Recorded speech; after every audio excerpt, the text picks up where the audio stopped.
සාදරයෙන් පිළිගන්න mind spot අපේ YouTube channel එකත් එක්ක එකතු වෙලා ඉන්න දැනුම් පිපාසිතව සේරම. ඉතින් අද අපි කතා කරන්න යන්නේ මොකක් ගැනද? ඉතින් ඔයාලා මේ වෙනකොටම thumbnail එකේ දකින්න ඇති. අද අපි කතා කරන්න යන්නේ ගොඩක් ආකර්ශනීය මාතෘකාවක්. ඒ තමයි බලලුන්. ඇයි මේ බලලුන් පුරුපුරු ගන්නන්නේ? අද අපි ඒ ගැන තමයි කතා කරන්න යන්නේ. බලලුන්ගේ මේ පුරුපුරු ශබ්දය සත්ත්ව ලෝකේ තියෙන වඩාත්ම සැනසිලිදායකම ශබ්ද වලින් එකක් විදියට හඳුන්වනවා. ඒත් අය යාළුවා එහෙම පුරුපුරු ගන්නන්නේ. බලලුන් හේතු කීපයක් හින්දා මේ විදිහට පුරුපුරු ගන්නවා.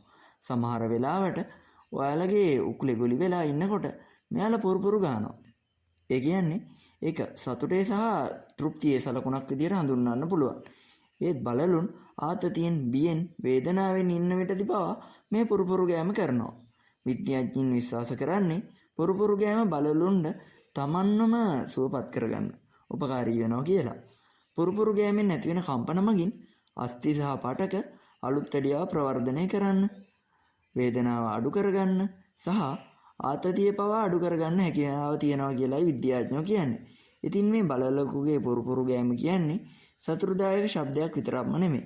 ඒක සංවේදනය කරන්න සහ තමන්වම සුවපත් කරගන්න පූසණ්ඩම් පිහිටලා තියෙන ස්වභාවිකම එවලම. හරියට මේක ස්වභාව ධර්මයෙන් එයාලට හම්බුණු සුපිරි බලයක් වගේ.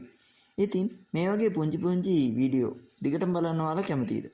මයින්ඩ් ස්පොට් අපේ YouTube channel එකත් එක්ක එකතු වෙලා මේ වගේ පුංචි පුංචි වීඩියෝ දිගටම බලන්න subscribe කරන්නත් අමතක කරන්න එපා.